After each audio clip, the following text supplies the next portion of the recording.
헌서 본인은 국회가 헌법 제61조 국회법 121조 국정감사 및 조사에 관한 법률 제10조의 규정에 의하여 실시하는 2024년 국정감사와 관련하여 법제사법위원회에서 증언을 함에 있어 국회에서의 증언 감정 등에 관한 법률 제7조의 규정에 의하여 양심에 따라 숨김과 무템이 없이 사실 그대로 말하고 만일 진술에 거짓이 있으면 위증의 벌을 받기로 맹서합니다. 2024년 10월 21일 강혜경.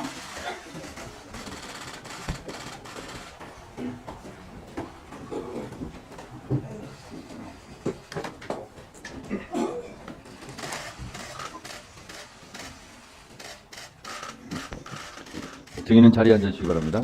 어려운 발걸음 해주셔서 정말 고맙습니다. 혹시 그 당직이 있으신가요? 지금 현재 국민의힘 책임당원입니다. 예. 그 여당 당직을 가지고 있음에도 참 여당 의원의 보좌진을 하셨죠. 네. 그런데도 국정감사장에 서 있는 것이 참 어려운 결정이었을 텐데 이런 출석을 결심하게 된 계기가 있습니까? 일단 지금 제가 모시고 있었던 그 김영선 국회의원 이제 의정 활동을 그 공천부터 당선되고 난 이후에 의정 활동까지 지켜보고 임기 후까지 이제 이분들의 이제 행동이라든지 이런 걸 봤을 때 이 두 분, 그러니까 명태균 그 대표하고 포함해서입니다. 이분들은 절대 이제 정치적으로 해서 예.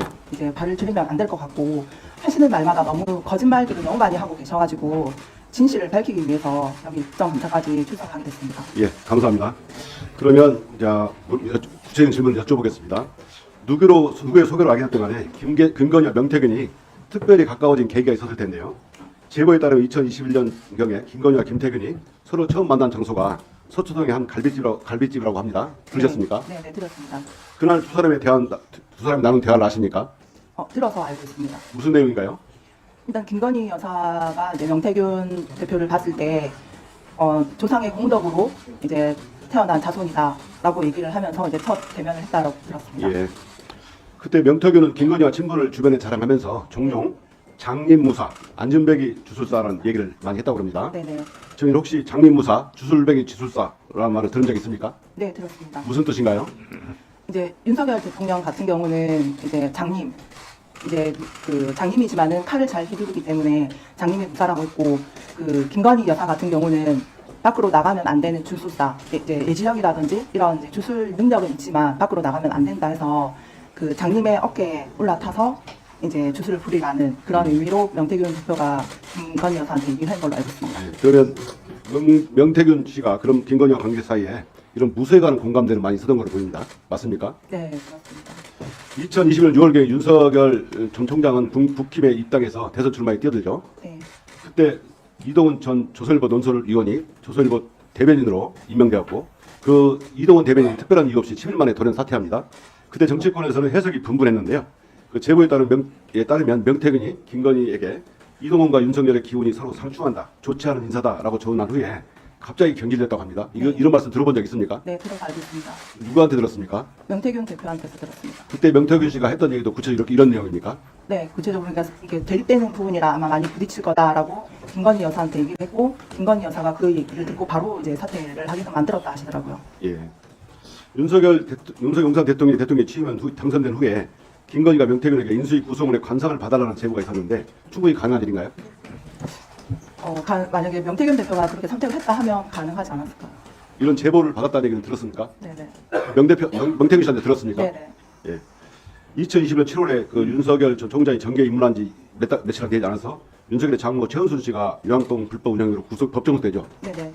그때 김건희가 악목을 꺾고 명태균이 꿈 해몽을 해줬다는 얘기가 있었는데 혹시 들어본 적 있습니까? 꿈 해몽이 아니고 이제 집을 갔는데 예. 약간 이렇게 번거지 모자를 쓰고 있는 중년 여성이 방으로 들어가다가 그 이제 모습을 봤을 때 집안에 약간 이제 좀 기운이 안 좋다라고 얘기를 했고 예. 일주일이나 3일 뒤에 이제 구속이 됐다라고. 꿈이 아니라? 꿈이 아니고. 네. 예. 집안에 번거지 쓴 사람이 들어가는 걸 보고 네, 기분이 안 좋다 기분이 안 하니까 그 얘기를 해줬고 김건희 해줬고 네. 그 후에 장모가 구속됐다 그 네, 말이죠. 일주일이나 3일 뒤에 구속된 걸로 알고 있습니다. 예. 예지 얘기 있다는 얘기인 것 같은데요. 그 김건희와 명태균이 꿈과 무속 이야기는 이뿐이 아니죠. 그해 12월 초에 김건희는 명태균에게 악몽을 얘기했고 명태균은 권성동, 장제원, 윤한홍이 총장님을 펄펄 끓는 솥에 삶아먹는 꿈이라고 해석했다 합니다. 혹시 얘기 들어보셨어요? 네, 들었습니다. 어떤 얘기입니까? 그 통화 녹취에도 있는 부분인데 이제 김건희 여사가 이제 꿈을 좀 안 좋게 꿨다라고 얘기를 하니까 이제 명태균 대표가 김건희 여사한테 그 윤핵관이라는 그 세 분이 윤석열을 팔팔 끓는 솥에 잘라먹는 그런 이제 현상이다라고 얘기를 했고, 그 뒤에 김성동 의원 그 성추행 혐의 이 건에서 사건이 사건이 벌어진 걸로 들었습니다. 그럼 명태균 씨가 사전에 이런 걸 예견했고 이런 예지력이 있었고 그러자 이런 일이 생겼다는 거죠? 네. 명태균은 김건희와 친분을 자랑할 때 이런 얘기를 자주 했었습니까? 약간의 영적으로 이제 대화를 많이 했다라는 얘기를 하셨어요. 여러 번 자랑을 했어요? 네. 그럼 명태균이 허풍이라고 생각하십니까? 아니면 충분히 가능한 일이라고 생각합니까? 저는 충분히 가능하다고 생각합니다. 자, 녹취 한번 들어보시겠습니다. 명태균이 때문에 김건희 여사가 선생님 그거 하라고 줬는데 그 걔 상골하잖아 봐라. 김영선 간단해. 내가 아버지 나오면 여사가 알아서 황금이하고 우리 내 생계가 안 되기 때문에 김영선한테 당신 공천 왜 받았어? 왜 그런 얘기하는지 알아? 그러면 알아서 안 줘. 사망하고 전화해갖고 내 생각 난 김영선한테 얘기하대. 김영선이 끝났어. 예. 저기 이 명태균 목소리 맞는가요? 네, 맞습니다. 저랑 통화했던 내용입니다. 예. 김건희가 명태균 때문에 김영선에게 공천을 줬다는 얘기를 들리는데 네. 전후 사정을 잘 아는 증인이 보시기에도 명태균 때문에 김건희가 김영선에 공천을 준 걸로 보이십니까? 네. 흔히 공천은 당대표나 공천위의 권한을 보이잖아요. 근데 이거는 어떻게 공천이 가능할 수 있다고 보십니까? 그 대선 때 저희가 그 미래한국 연구소가 그 공표 조사 포함 자체 조사까지 81번에 거쳐서 조사가 진행됐고, 그 명태균 대표가 윤석열 김건희 여사가 돈을 챙겨줄라 한 데서 내역서를 이제 보냈는데 돈을 받아오겠다 하고 가셨는데 돈을 안 받아왔고, 그 결과 일단 김영선 의원의 공천을 받아오셨습니다. 그 관련돼 있는 내용이라 지금 명태균 대표가 저렇게 얘기를 하는 겁니다. 명태균은 김건희와 카톡 캡처가 2,000장이 있고 중요한 것만 200장이라고 합니다. 상당히 얘기를 많이 나눴을 걸로 보이는데요. 명태균이 사업계획서 등을 작성하여 김건희에게 보냈다는 보도도 있었어요. 그런데 몇 주 전에 그 공천계획 의혹 등으로 창원지검에서 한국미래연구소 등 압수수색이 있었죠. 네, 명태균이 사용하던 컴퓨터도 압수수색됐습니까? 네, 압수했습니다. 그럼 포렌식 할 때 참여하셨어요? 포렌식 할 때 참여는 안 했는데 압수할 때 제가 이제 갖고 있어서 네. 그 검찰 압수수색 시에 그 자료가 갔습니다. 그 예. 자료가. 자, 총장. 예, 방금 그 말한 사건 창원지검 압수 포렌식 사건 보고 받았습니까? 예, 포렌즈 진행 중이라고 보고받았습니다. 자, 구체적으로 어떤 내용을 지금 저희가 포렌식하고 있는지에 대해서 말씀드린 것 같습니다. 예, 증거가 인멸되지 않도록 세심한 주의를 기울여주시기 바랍니다.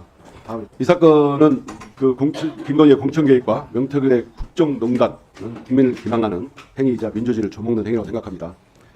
온 국민 희대의 국정농단에 분노하고 있습니다. 모든 의혹이 김건희를 향하고 있고 김건희가 모든 의혹의 핵심이라고 생각합니다. 철저하게 수사해서 명명백백하게 밝혀야 합니다. 증인께서 이 사건에 관련해서 명태균과 김건희의 관계에 대해서 혹시 더 아시는 거 있으면 말씀해 주십시오.